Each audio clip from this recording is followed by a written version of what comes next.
Bonjour et bienvenue pour comprendre le sens des bouleversements du monde et comment en sortir par le haut. C'est sur Réveil des consciences et nulle part ailleurs.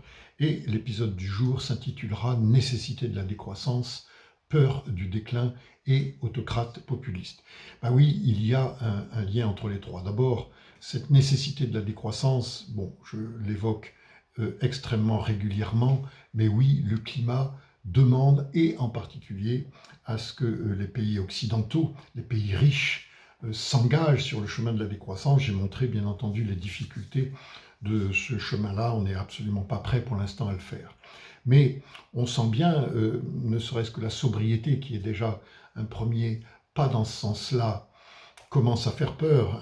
On voit bien que du coup, cette sobriété, surtout alimentée par les restrictions sur le gaz russe, font que certains se posent la question, est-ce qu'il faut continuer à aider l'Ukraine étant donné ce que l'on a à perdre avec ces restrictions de gaz, et on n'en a pas vu encore toute l'ampleur et les répercussions sur l'économie, en particulier par exemple sur l'économie allemande, risquent d'être considérables. Donc, nécessité de la décroissance, sobriété, d'une sobriété forte, qui entraîne une peur du déclin, qui effectivement, on peut le dire qu'il y a un lien entre les deux. C'est aussi une sobriété économique, donc forcément ça va avoir des répercussions.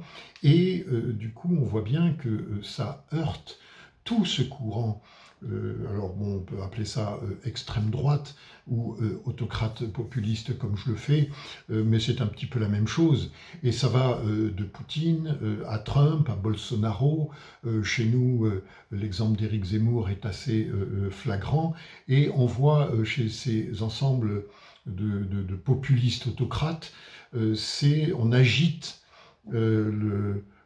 oui, alors la peur du déclin d'une part, mais c'est surtout l'idée de grandeur, comment revenir à la grandeur, make America great again, cette peur de perdre la domination, de perdre les avantages acquis, et pour ça, voilà, alors Zemmour chez nous, on agite les souvenirs de la grande France, de Napoléon, de grands leaders censés représenter cette grandeur. On minimise aussi, bien entendu, tous les aspects de décolonisation, quitte à, et c'est le deuxième point commun qu'on retrouve, c'est la falsification de l'histoire, c'est assez flagrant en ce moment chez Poutine, mais on essaye de trouver des justifications historiques à cette domination, à cette supériorité que l'on veut rappeler, que l'on veut ramener. Un autre aspect partagé, c'est qu'on désigne en général un adversaire, des adversaires, avec des discours assez haineux. Poutine, on le voit avec les Ukrainiens, nazis, voilà, homophobes, drogués. Et ça, c'est une autre caractéristique qu'on retrouve chez cet ensemble de leaders, Trump, Bolsonaro, Poutine, Zemmour. C'est un espèce de virilisme assez primitif, homophobie aussi.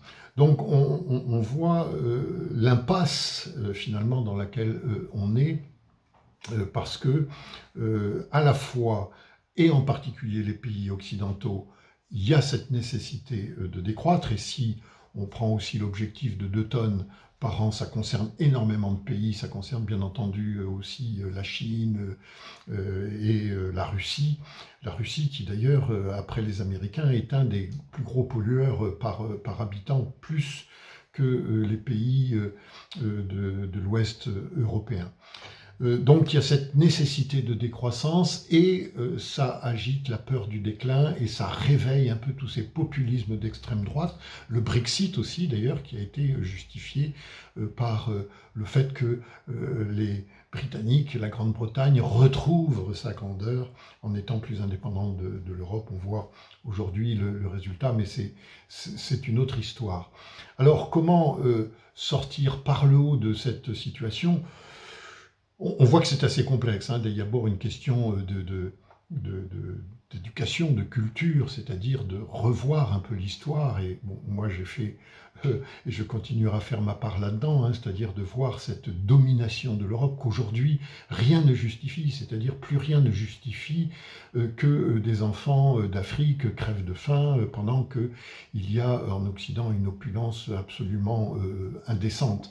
Donc c'est un petit peu justement revoir cette histoire, voir à quel point les pays occidentaux qui se sont développés les premiers ont largement grillé leurs cartouches d'émissions de CO2 et que par contre, un certain nombre de pays, l'Afrique en particulier, mais d'Asie aussi, eux ont encore du crédit, c'est-à-dire devraient pouvoir continuer à se développer pour accéder à une vie digne. Donc on voit qu'il y a ce mouvement de vases communicants qui est nécessaire, diminuer en Occident et dans les pays riches pour que les pays pauvres en voie de développement puissent eux continuer à pouvoir accéder. Et on n'est absolument pas prêt à ça. Effectivement, il y a une responsabilité particulière de l'Occident parce que Xi Jinping, par exemple, dit quand il va voyager en Afrique, où il dit « nous avons les mêmes expériences historiques amères ». Oui, parce que les Occidentaux, avec les guerres de l'opium, qui ne sont pas si vieilles, c'est 1830, 1860, c'est pas si vieux que ça, et qui a amené la Chine dans un siècle d'humiliation. Donc ils en ont gros sur la patate et ils se rapprochent du coup des pays d'Afrique qui eux aussi par la colonisation, l'esclavage ont été réduits au fond au statut de serviteurs de la richesse occidentale. Et donc il y a tout ça à bouger, tout ça a changé.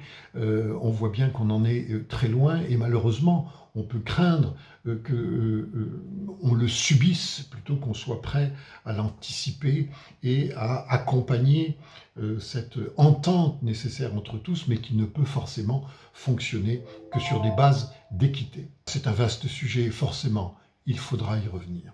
Voilà, et si cette vidéo vous a plu, pensez à mettre un pouce, à la partager, à vous abonner. À bientôt.